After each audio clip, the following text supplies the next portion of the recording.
Song of my self का part 1 देख चुके हैं कि song of my self part 1 में हम इनके वाल्ट व्हिटमैन जो लिखे हैं, इसके जो पोएट है वाल्ट व्हिटमैन है, उनका जन्म 1819 ईस्वी से 1892 से, यानी जन्म 1819 ईस्वी में हुआ और उनकी मृत्यु 1892 ईस्वी में हुआ। ठीक, ये इनका जन्म अमेरिका में हुआ था, अमेरिका के न्यूयॉर्क शहर में। ठीक, उनके माता पिता का भी नाम उनके जाने हैं, वाल्टर व्हिटमैन नाम था और लॉसिया वेंसलेसर नाम था उनके माता का। वाल्ट व्हिटमैन अंत में लगा हुआ था। व्हिटमैन इनका कहें तो जो हम लोग का टाइटल हो सकता है उसी तरह उनका व्हिटमैन टाइटल था।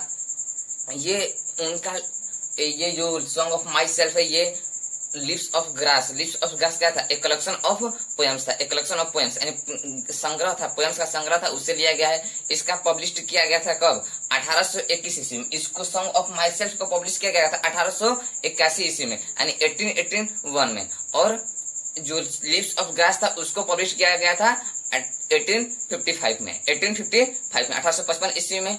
और 1855 ईस्वी में 1892 ईस्वी में इसका लास्ट पब्लिश किया गया था, लास्ट बार पब्लिश किया था, जिसमें 400 पोएम्स थे। लेकिन जब फर्स्ट एडिशन आया था इनका, first edition lips of grass का, उसमें मात्र 12 ही पोएम्स थे। इन चीजों को हम देख चुके हैं कि ये पहले क्या कारपेंटर के रूप में काम करते थे, कारपेंटर के वॉलंटियर के रूप में भी सिविल वार हुआ था अमेरिका में, तो उसमें काम किए थे। इस तरह से हम इनके बारे में हम देख चुके हैं कि वाल्ट व्हिटमैन की जीवनी के बारे में हम देख चुके हैं। ठीक, अब आते हैं पूरे पोएम्स को हम एक्सप्लेन कैसे करते हैं।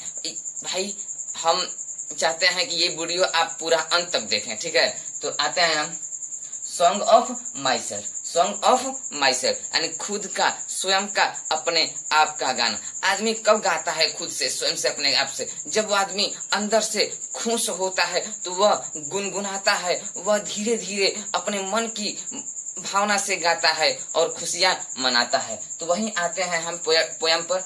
आई सेलिब्रेट, मैं मनाता हूँ, आई सेलिब्रेट, मैं मनाता हूँ माई सेल्फ, खुद से, स्वयं से, अपने आप से। मैं खुद से, स्वयं से, अपने आप से खुशियां मनाता हूँ, उत्सव मनाता हूँ।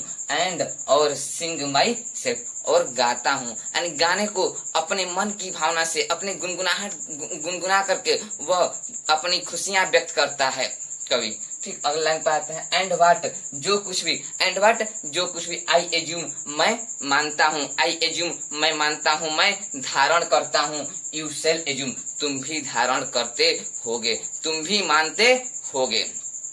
ये शैल है और इधर क्या है? आई एज्यूम, प्रेजेंट इंडेफिनिट है।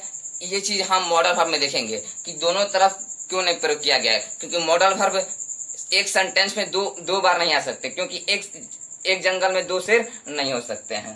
ठीक, आते हैं अब अगली लाइन पर। फॉर एवरी एटम, यानी प्रत्येक कण, हर एक कण, बिलोंगिंग वास करती हैं, निवास करती हैं, टू मी, यानी मुझ में निवास करती हैं। मेरे अंदर की जितनी भी प्रत्येक कण है मुझ में निवास करती हैं। एज गुड, उसी तरह से अच्छे रूप में, बिलोंग्स टू यू, यानी तुम में भी वास करती हैं। यानी जिस तरह से मेरे शरीर का बनावट है, जिस तरह से मेरा शरीर बना हुआ है, तुम भी उसी चीजों से बना हुआ है। ठीक, आई लोफ, मैं भटकता हूँ। लोफ का अर्थ होता है इसमें भटकना, जिसे वांडर माने भटकना। आई लोफ, मैं भटकता हूँ। एंड इनवाइट माई सोल, यानी अपनी आत्मा को, खुद की आत्मा को निमंत्रण देता हूँ, आमंत्रित करता हूँ।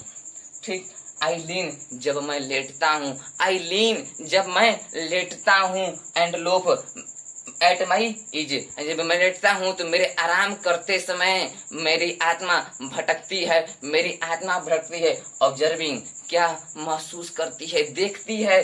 स्पीयर ऑफ समर ग्रास, ग्रीष्म ऋतु की जो कुश होते, कुश का घास आपने देखा होगा ग्रीष्म ऋतु में होता है, उसकी नोक के चुभन को महसूस करती है, देखती है।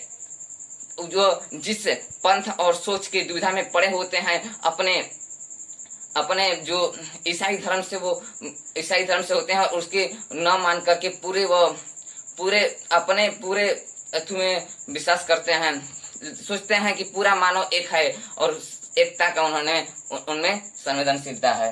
देखते हैं आगे, माई टोंग मेरी जिह्वा, मेरा जुबान, माई टोंग मेरी जिह्वा, मेरा जुबान, every atom of my blood, यानी मेरे खून का एक एक कतरा, प्रत्येक कण किससे बना, फॉर्म्ड बना हुआ है, फॉर्म्ड बना हुआ फ्रॉम दिस से सॉयल दिस एयर, एंड इसी मिट्टी से और इसी हवा से मेरे खून का एक एक कतरा, एक एक कण बना हुआ है। ठीक, आगे आते हैं, born here of parents, born here of parents, यानी मेरे माता पिता का जन्म यही हुआ है, मेरे माता पिता का जन्म यही हुआ है। बोर्न हियर फ्रॉम पेरेंट्स, यानी मेरे माता पिता द्वारा, मेरे पेरेंट्स द्वारा मेरा भी जन्म यही हुआ है। द सेम, यानी उसी प्रकार से, एंड देयर उनके, एंड देयर और उनके पेरेंट्स द सेम, एंड उनके माता पिता यानी मेरे माता पिता के माता पिता यानी पेरेंट्स का जन्म भी इसी स्थान पर उसी तरह से हुआ है। ठीक, ये चीज आपको समझ में आ रही होंगी। आगे आते हैं, आई मैं now 37 years old, now 37 years old in perfect health begin, यानी क्या, मैं अब 37 साल की उम्र में अपने जीवन का शुरुआत, अपने जीवन की पूर्ण रूप से एक स्वस्थ जीवन जीना चाहता हूँ, एक स्वस्थ जीवन शुरुआत करता हूँ, श्री गणेश करता हूँ। और होपिंग मैंने आशा कर रहा हूँ, आशा करता हूँ, होपिंग क्या है, एक जिरंड के रूप में आया है यहाँ, होपिंग यानी आशा करता हूँ, to cease not till death, नहीं रुकूंगा कब तक, जब तक मेरी मृत्यु नहीं हो जाती, मैं तब तक नहीं रुकूंगा, मैं आशा करता हूँ। सर ये आप चीजें समझ में आए होंगी, थोड़ी इसमें और बाकी हुई है, उसको मैं आगे लेकर आता हूँ।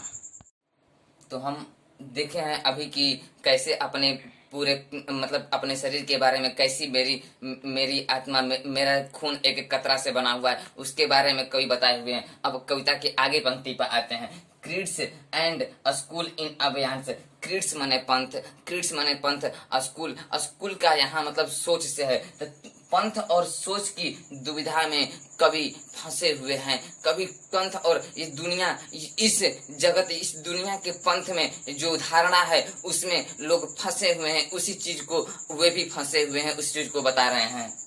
रिटर्निंग बैक यानी पीछे हटना चाहिए, रिटर्निंग बैक यानी पीछे हटना, while sufficient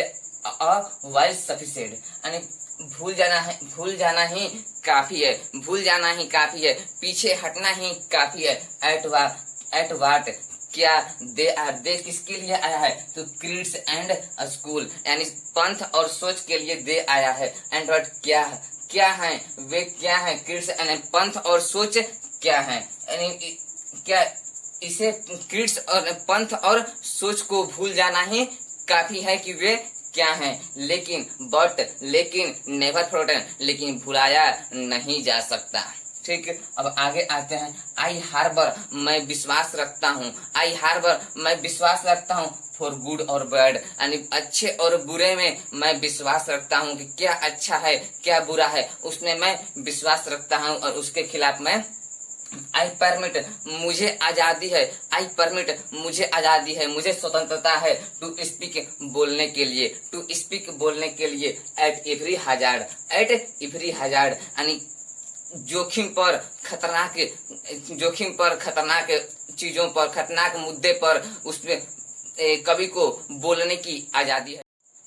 nature without check with original energy यानी प्रकृति को बिना जांचे बिना पड़ताल किए विथ ओरिजिनल एनर्जी यानी उसी की तरह मूल ऊर्जावान अपने को कवि बताता है। कवि यही बताता है कि मैं प्रकृति की तरह मूल ऊर्जावान हूँ, यही कवि बताता है। मैं अब इसके समरी मतलब कि इसके कुछ ऐसे सारांश के बारे में थोड़ा बता देता हूँ कि लेखक का जन्म ईसाई धर्म में हुआ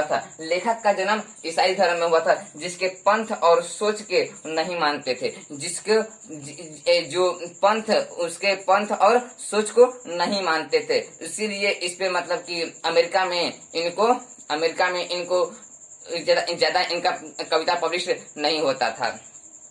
अच्छे बुरे सभी कार्यक्रमों में भाग लेते थे, ये अच्छे बुरे सभी कार्यक्रमों में भाग लेते थे और खुलकर बोलते थे, और खुलकर आई परमिट जो बोले हैं उस पे, और खुलकर बोलते थे, जोखिम उठाते थे और खुद को प्रकृति की